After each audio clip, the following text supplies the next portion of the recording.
Welcome to the Beverly Hills Plastic Surgery Podcast. I'm Dr. J. Calvert.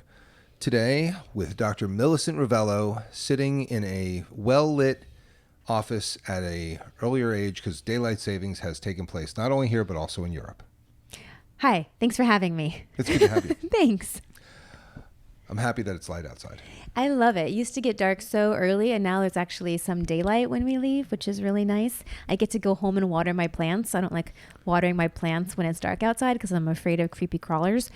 But now I can water my plants. Before we get into nose fillers, which we're going to talk about, I promise, since we just did some nose fillers on one of our amazing staff members, I have to tell you that daylight savings played into the fact that I almost burned up in the hotel in Bergamo, Italy. Oh, weekend. really? Yes. How so? Because the time was off. And, so I said, well, let's sleep an extra hour. And during that time, because I was there with my son, we were in Italy for this rhinoplasty conference, the hotel caught on fire. That's so crazy. and Ace and I were in the hotel room while the place was on fire, and we were woken up by a very large, giant, really 6'6" or something, Italian fireman trying to beat down our door. And so I opened the door, of course, and he was like, fire. I was like, I see the smoke billowing down the hallway. So I said, Ace, we need to go. The place is on fire. So we got our stuff and got out of there pretty quickly. And the hotel did not burn down, which was good. And my only regret is that I grabbed a Anaheim Ducks shirt and a Pittsburgh Penguins hat. And so I was clearly going to appear on the wrong jersey cam if I were in the stadium. Yes, that's the big regret. Yeah, so that was the big problem. But we did not come home as charred crisps and body bags, which was good. Most importantly. Yeah, because it was bad. I mean, that place was definitely Why going down. did it catch on fire? Somebody threw a cigarette in the trash can. Of course. Oh, Italy. That was it. It's on camera. You see him. He's like this. He just goes boom, right in the trash can. It's like, in the hotel? Really? Yeah. Oh, jeez. So it set the place on fire. Don't do that. Anyway, back to what we were talking about. Back to noses. Back to nose fillers. Yes. So the reason we want to talk about this is because a lot of people say, oh, do you do non-surgical rhinoplasty? And I was like, yeah, I do. It's not like, I'm kind of a surgeon, though. I know. Like, don't come to me for that. I'll do it. No. But I won't like it. Do I have to like it while I'm doing it? Do I? I mean, I get it, right? Like, if there's something about your nose you don't like, and maybe it's not a big deal, and you just really don't want to deal with surgery, you can't afford it, or it's just, you can't take time off or whatever. Like, it would be great if there was an option to fix the problems that you see without having to have surgery. I mean, it's a logical question. Right. And I do nose fillers. In fact, what I do is, I try to create the look that could be created with surgery using the fillers so that, now everybody has to understand this. If you get nose fillers, your nose will be bigger. Oh, yeah. Well, there are some Instagram accounts, which will remain nameless, where they do nose fillers, and lo and behold, the nose is smaller afterwards. Isn't that incredible? I'm fishy with that. It's I don't so know how obviously that's possible. Fishy. It's not. If you add fillers, your nose will be bigger, period. That's Wait, so just how if it I goes. put breast implants in a patient, the breasts don't get smaller? No, they don't. They get bigger. That's the way it works. Okay. But I use nose fillers a fair amount. Fillers in the nose, I guess. They're not really nose fillers. They're fillers that you put into the nose. Because they have saved the day for little tiny post-rhinoplasty defects. For sure.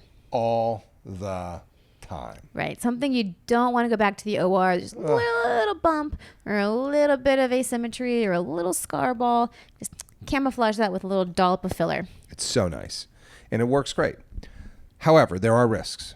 Oh, yes. That is the big deal. And you will definitely find a decent amount of practitioners who just don't do nose fillers. And that is A-okay because it is a high risk thing. And little sideline, a little, health safety thing, TSA, whatever, PSA, public safety announcement, PSA. As opposed to the TSA. As opposed to TSA pre-check.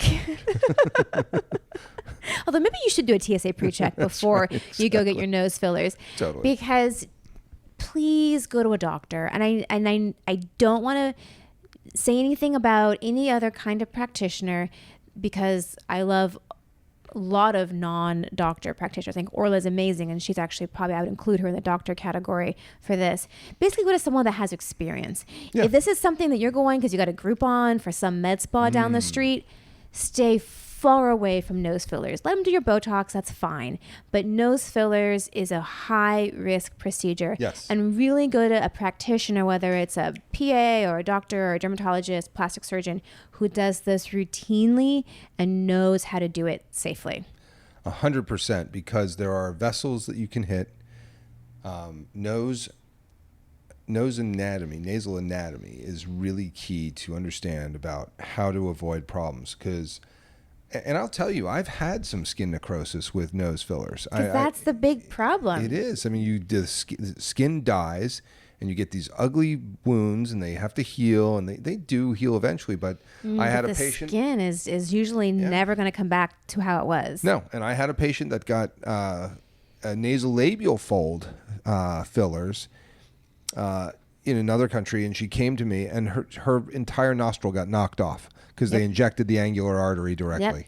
And that is a very real complication for nasolabial fillers, which is why, again, you have to be really careful with who you go to, that they know what they're doing.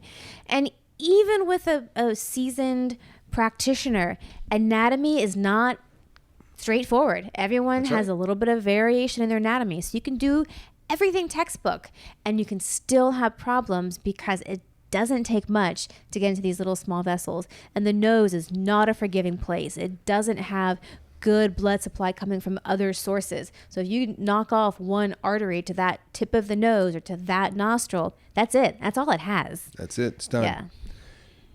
And we see these problems, like all you have to do is Google search it, and you'll be like, I'm never getting fillers in my nose. Yeah. But that shouldn't be the approach. You have to go to somebody who knows what they're doing. They'll do a good job for you, as we just did nose fillers for my amazing team member, and it looks great. I mean, it's really nice. And we did it for Asian rhinoplasty, non-surgical rhinoplasty, where we built up the bridge, projected the tip. Home run. Looks really nice. I think that, it's a good way to test, especially in Asian rhinoplasty. Do I want to get my nose built up and all that? You can test it with fillers. It's really easy to do. It is a good way to test it. But yeah, you just got to know that there are, there's risks. There are risks. And I am one of those practitioners that just doesn't do it because in my world, I worry enough about my surgery patients. I worry about them to death, about complications they could potentially have, that I don't need to add another layer of worry for my filler patients. I don't need my clinic day to now also become a day where I'm worried about what I'm doing. It's just not worth it to me. That money does not make a difference to me. It's not worth it to me to worry if I killed off the tip of their nose that day. Like, I'd rather worry about my surgical complications than like what I did, in 10 minutes in the office. And that's just me personally. Dr. Calvert is a very experienced rhinoplasty surgeon. He's very comfortable with the anatomy of the nose. And more importantly, if there's a problem, he's very comfortable in fixing the problem. That's the other thing. Well, and you have to have your bailout kit. If you're doing fillers, you have to have all the emergency. For sure. Hyaluronidase, all that stuff. You got to just pump it in there. Like there is a protocol for we're having a problem with this filler. Right. We got to fix it. And that is for sure. You got to have all of that on standby. Yeah. I mean, the thing is, like, this is how I feel about filler complications and why I'm not a big fan of doing fillers myself for patients. A person's coming in for surgery. People understand that there are risks with surgery. It's inherent in surgery. When things happen, it's like, oh, that sucks, but it was surgery. We know there's potential complications. The average person coming in for fillers, their mind is not in that place. They're, it's like, oh, I'm getting my hair done, I'm getting my nails done, I'm getting my filler touched up, I get my Botox done. And they are not in the mindset or expecting that they could have a catastrophic complication from something that seems so simple. And that is just hard for me to take the responsibility for. Catastrophic is the word too, because if you knock off the tip of the nose, that's a huge it's a mess problem. Yeah, you're talking about a forehead flap. Yeah. You're talking about bilobe flaps. You're talking about some kind of way to close that wound that isn't going to be cute. Whatever $1,000 I made on that procedure is not worth it to me. Well, that's smart.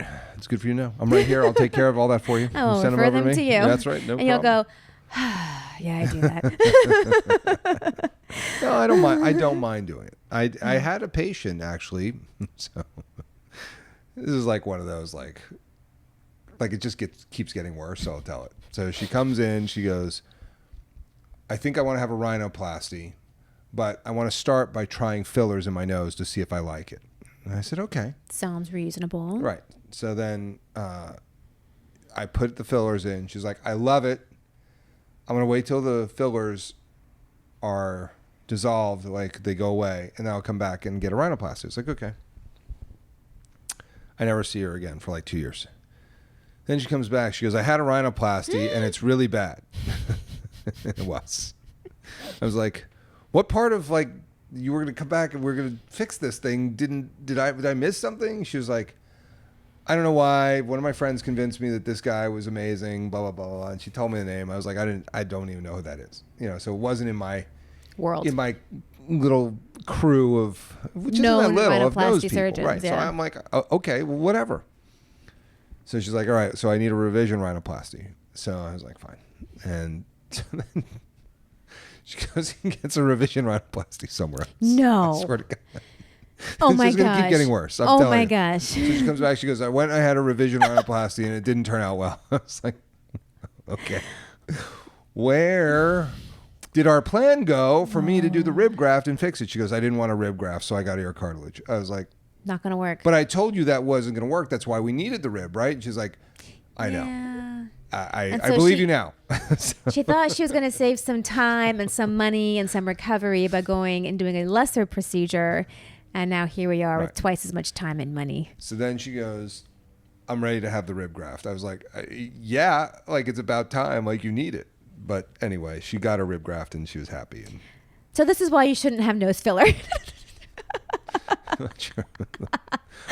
I don't know the I'm answer. joking. That was clearly a joke. But what? I was like, what are you talking about? Like, you know, but her nose filler looked amazing. I'm sure it did. She did. She's like, I love it. I'm ready to have my rhinoplasty. Oh, that's kind of a sad story. I'm not going to get the guy to do it who did the nose filler correctly. I'm going to go someplace else and see if they can guess what it is that needs to be done. I mean, it was like, oh, okay. So anyway, just a little funny nose filler story. It wasn't that funny for her. Because, of course not. She's had like 3 years of bad nose jobs until we finally got her fixed. She looks great now. Time and expense, and that's unfortunate. Now. Very, very nice person. Good. Just didn't quite do the math. I was like, all right. Yeah, but I think that you should know about nose fillers. It's important. It's great in the post-rhinoplasty defects. Have to be safe. It's obviously safer on the bridge than it is in the tip of the nose. That's where the problems occur. But you know, you can do it for a primary, you know, kind of check it out type of non-surgical rhinoplasty. You can do it for little defects and deficits. It works. Just go to somebody who knows what they're doing. Yeah, do your homework, for sure. Well, I think that's about it. I think we've covered it, Dr. Rovelo. I think that's it. Then this is the Beverly Hills Plastic Surgery Podcast coming to you from the 90210.